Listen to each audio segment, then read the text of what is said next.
Bismillahirrahmanirrahim. Assalamualaikum warahmatullahi wabarakatuh. Bagaimana kabarnya anak-anak hari ini? Alhamdulillah semuanya sehat walafiat, dan mudah-mudahan kita semua selalu dalam lindungan Allah Subhanahu wa taala. Amin Allahumma amin. Baiklah anak-anakku sekalian, untuk pelajaran sejarah Islam pada hari ini kita akan melanjutkan pelajaran pertama, yaitu bab 1 tentang dakwah Nabi Muhammad SAW dan para sahabatnya. Kalau kemarin kita sudah membahas poin A, dakwah Nabi Muhammad SAW, kita akan melanjutkan membahas poin B, tekanan kaum kafir Quraisy, ya, halaman 6. Coba anak-anak diperhatikan halaman 6. Sudah semua ya. Tujuan pembelajaran pada hari ini yaitu agar anak-anak bisa menjelaskan dakwah Nabi Muhammad SAW kepada kaum Quraisy. Yang kedua, agar anak-anak bisa menjelaskan dakwah Nabi Muhammad SAW kepada kaum muslimin. Kemudian yang ketiga, agar anak-anak bisa menjelaskan tekanan kaum Quraisy terhadap Nabi Muhammad SAW. Yang keempat, agar anak-anak bisa menjelaskan tekanan kaum Quraisy terhadap para sahabat Nabi. Kita akan mulai pelajaran, namun sebelum kita mulai, marilah kita berdoa. Mudah-mudahan pelajaran hari ini kita mendapatkan ilmu yang bermanfaat. Bismillahirrahmanirrahim. Rabbi zidni ilma warzuqni fahma. Ya Allah, tambahkanlah ilmu kepadaku dan beri aku pemahaman. Amin amin ya rabbal alamin. Sudah ya, kita mulai ya anak ya. Tekanan kaum Quraisy. 1. Tekanan terhadap Nabi Muhammad SAW. Kaum kafir Quraisy terus mengadakan perlawanan terhadap Nabi Muhammad SAW dan para pengikutnya dengan berbagai cara. Mereka membujuk, mempengaruhi, bahkan mengancam Nabi Muhammad SAW dan para pemeluk agama Islam. Tujuannya agar beliau berhenti menyiarkan agama Islam dan kembali menyembah berhala. Berbagai bujuk rayu, ancaman, dan tekanan serta kebencian kaum Quraisy kepada Nabi Muhammad tidak menyurutkan dakwah beliau. Sebaliknya, beliau bertambah giat dan yakin bahwa agama Islam akan tegak di bumi ini. Jadi Nabi Muhammad yakin bahwa nanti agama Islam ini akan berkembang pesat. Orang-orang yang tidak senang terhadap ajaran Islam selalu berusaha menghalangi Nabi Muhammad. Bukan hanya menolak, tetapi mereka menyebarkan fitnah, menjelek-jelekan, serta memojokkan beliau dan para pengikutnya. Mereka mempengaruhi kaum kafir Quraisy agar menjauhi beliau. Mereka menghina beliau dengan menuduhkan sebagai tukang sihir dan orang yang tidak waras. Jadi walaupun Nabi Muhammad dikatakan tukang sihir ataupun dikatakan orang yang tidak waras, mereka tetap sabar dalam menghadapi beliau. Selain menyebarkan fitnah dan mempropaganda, kaum kafir Quraisy juga tidak segan-segan menyakiti fisik kaum muslimin. Namun terhadap Nabi Muhammad, mereka tidak berani menyakiti beliau secara fisik karena mereka segan dengan paman beliau, yaitu Abu Thalib, yang selalu melindungi beliau. Tidak terhitung berapa kali beliau disakiti kaum kafir Quraisy dengan maksud agar beliau menghentikan dakwah Islam. Sedangkan tekanan yang dilakukan terhadap para sahabat dan pengikut Islam bertujuan agar mereka keluar dari Islam dan kembali menyembah berhala. Namun usaha mereka sia-sia, sebab semakin mereka ditekan dan sakiti, justru iman mereka kepada Allah Subhanahu wa taala dan Rasulnya semakin kuat. Jadi walaupun yang sudah masuk Islam, walaupun disiksa, dibujuk, ditakut-takuti, tetap tidak takut. Berikut ini adalah beberapa contoh tekanan yang dihadapi Nabi Muhammad SAW dan para sahabatnya untuk dapat kamu renungkan. Sedangkan kisah-kisah tentang keteguhan hati beliau dan para pengikutnya dalam mempertahankan keimanannya kepada Allah dapat kamu jadikan suri teladan. 1. Utbah bin Rabi'ah datang kepada Nabi Muhammad seraya menawarkan berbagai macam kesenangan dunia.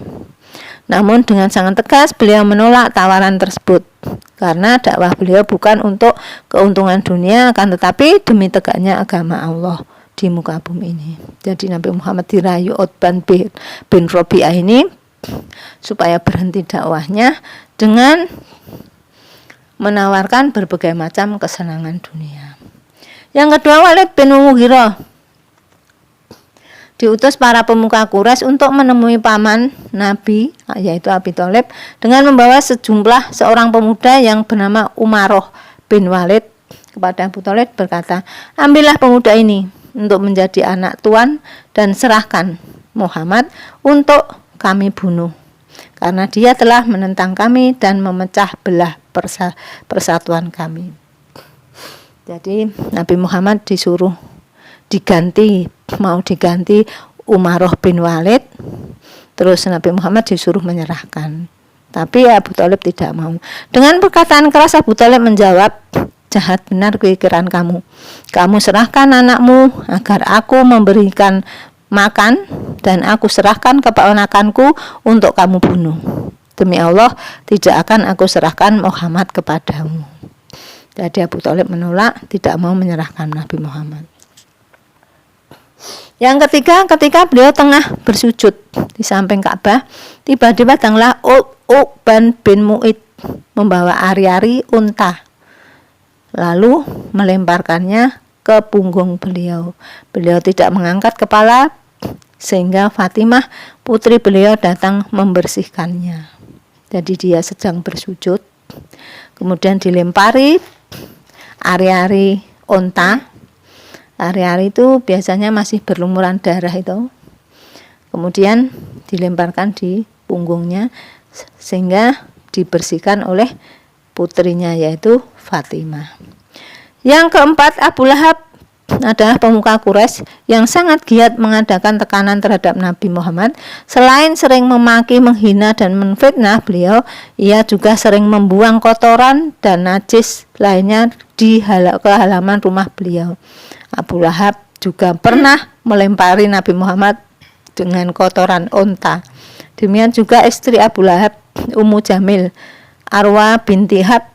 Ia sering meletakkan duri-duri di depan pintu rumah beliau pada malam hari dengan maksud untuk mencelakakannya. Istri Abu Lahab adalah seorang wanita yang suka berdusta, suka mengorbankan api fitnah, dan memusuhi kepada Nabi Muhammad. Oleh karena itu dalam Al-Quran menggambarkannya sebagai pembawa kayu bakar, Hammalatal Hatab. Kemudian yang kelima, ketika Nabi Muhammad SAW sholat di dekat Ka'bah, datang Abu Jahal membawa batu besar. Ia akan menjatuhkan batu itu ke kepala ketika sedang sujud. Kan tetapi ketika batu itu sudah diangkat di atas kepala Nabi Muhammad, tiba-tiba Abu Jahal ketakutan karena ia melihat di hadapannya ada onta yang sangat besar akan menerjangnya. Jadi ketika Abu Jahal mengangkat batu besar mau dilempar ke kepala Nabi Muhammad, maka terlihatlah di situ seorang unta yang besar yang ingin menerjang beliau. Jadi Abu Jahal kemudian lari ketakutan, maka selamatlah beliau dari pertolongan Allah. Yang kedua, tekanan terhadap para sahabat Nabi. Satu, Bilal bin Rabah. Bilal bin Rabah adalah seorang budak milik Umayyah bin Kalab. Seperti budak-budak yang lain, Bilal sangat menderita karena perlakuan tuannya. Budak-budak itu oleh tuannya dapat diperlakukan sesuka hati. Ketika ajaran Islam mulai tersebar, Bilal segera masuk Islam dan meninggalkan kepercayaan menyembah berhala. Hal itu dilakukan karena ia meyakini kebenaran ajaran yang dibawa Nabi Muhammad SAW. Suatu agama yang menjanjikan kehidupan bahagia dunia akhirat, agama yang tidak membedakan derajat manusia dan harta kedudukannya, karena dalam pandangan Allah manusia itu sama, hanya iman, takwa, dan amal ibadah yang membuat seorang menjadi lebih tinggi atau lebih rendah derajatnya. Jadi semua orang itu di hadapan Allah itu semuanya sama. Yang membedakan adalah iman atau takwa atau amal ibadah Itu yang membuatnya berbeda. Islamnya Bilal segera diketahui Umayyah, maka Umayyah pun sangat marah. Diikatnya Bilal dan diseret ke sebuah tempat di pinggir kota Mekah bernama Bata. Disitulah Bilal ditentangkan di atas padang pasir yang panas, kedua tangan dan kakinya diikat pada patok kayu. Sedangkan dada dan perutnya dihimpit dengan batu dan balok yang besar. Umayyah mencabuknya sambil memaki dan memaksa agar Bilal keluar dari agama Islam, kembali menyembah berhala Latal, Uzza, Manat. Demikianlah kekejaman dan kebiasaan yang dilakukan Umayyah kepada Bilal. Namun betapapun berat siksaan yang dirasakan Bilal, tetap tabah dan teguh keimanannya kepada Allah, sehingga ketika merasakan sakit atau menahan perih, kalimat itu keluar dari mulutnya adanya ucapan ahad, ahad, ahad, Allahu ahad, ahad, yang artinya Maha Esa, Maha Esa, Allah Maha Esa. Tatkala Bilal hampir mati karena siksaan yang dideritanya, Abu Bakar melewati tempat penyiksaan itu. Beliau yang tidak tahan melihat perlakuan Umayyah dan berkata, "Wahai Umayyah, sia-sia engkau menyiksa hamba Allah yang teguh keimanannya. Daripada mati menyapa, mengapa tidak engkau jual saja budak itu kepadaku?" Setelah berpikir sejenak, Umayyah pun setuju menjual Bilal dengan harga yang tinggi. Abu Bakar tidak menawar lagi dan dibelinya Bilal dengan harga yang diinginkan Umayyah. Jadi akhirnya Bilal dijual kepada Abu Bakar. Setelah itu Abu Bakar memerdekakan Bilal sehingga ia bebas dari perbudakan dan sederajat dengan para sahabat Nabi lainnya. Yang B, keluarga Ammar bin Yasir. Ammar bin Yasir adalah mantan budak Bani Makhzum. Ia masuk Islam bersama ayahnya Yasir dan ibunya bernama Sumayyah. Walaupun masuk Islam secara diam-diam, namun akhirnya diketahui juga oleh orang-orang kafir Quraisy. Mereka pun tidak terlepas dari penganiayaan kaum kafir Quraisy. Seperti kaum muslimin lainnya, ketiganya ditangkap dan diseret di tengah padang pasir yang sangat panas, lalu disiksa agar meninggalkan Islam. Namun keimanan mereka sudah sangat kuat sehingga tidak ada seorang pun yang mampu menggoyahkan keyakinan dan keimanan mereka kepada Allah Subhanahu wa taala. Ketika mereka sedang disiksa, Nabi Muhammad menghampiri dan berkata, "Wahai keluarga Yasir, bersabarlah. Allah Subhanahu wa taala telah menjanjikan surga untuk kalian." Mendengar kata-kata Rasulullah tersebut, maka semakin kuatlah keyakinan mereka untuk terus mempertahankan keimanannya. Tidak ada balasan bagi mereka yang beriman kepada Allah dan Rasul-Nya kecuali surga yang penuh dengan kenikmatan abadi. Jadi orang yang disiksa tidak boleh takut mati syahid namanya kalau mati nanti, sehingga dia akan masuk surga. Dalam penyiksaan itu Yasir meninggal dunia. Dengan demikian juga Sumayyah menjadi wanita pertama yang gugur syaidah dalam Islam. Ammar kemudian disiksa dengan kejam, dijemur telentang di atas padang pasir yang sangat panas, dan dihimpit dengan batu besar, berulang kali dibenamkan di dalam kubangan air kotor. Ammar diancam dan dipaksa meninggalkan ajaran Islam dan menyembah berhala untuk menyelamatkan nyawanya. Ammar terpaksa menuruti keinginan mereka. Kemudian ia segera mengadukan hal tersebut kepada Nabi Muhammad SAW. Lalu turunlah ayat An-Nahl ayat 106. Bismillahirrahmanirrahim. Man kafara billahi min ba'di imanihi illa man akriha wa qalbuhu mutmainnul bil iman.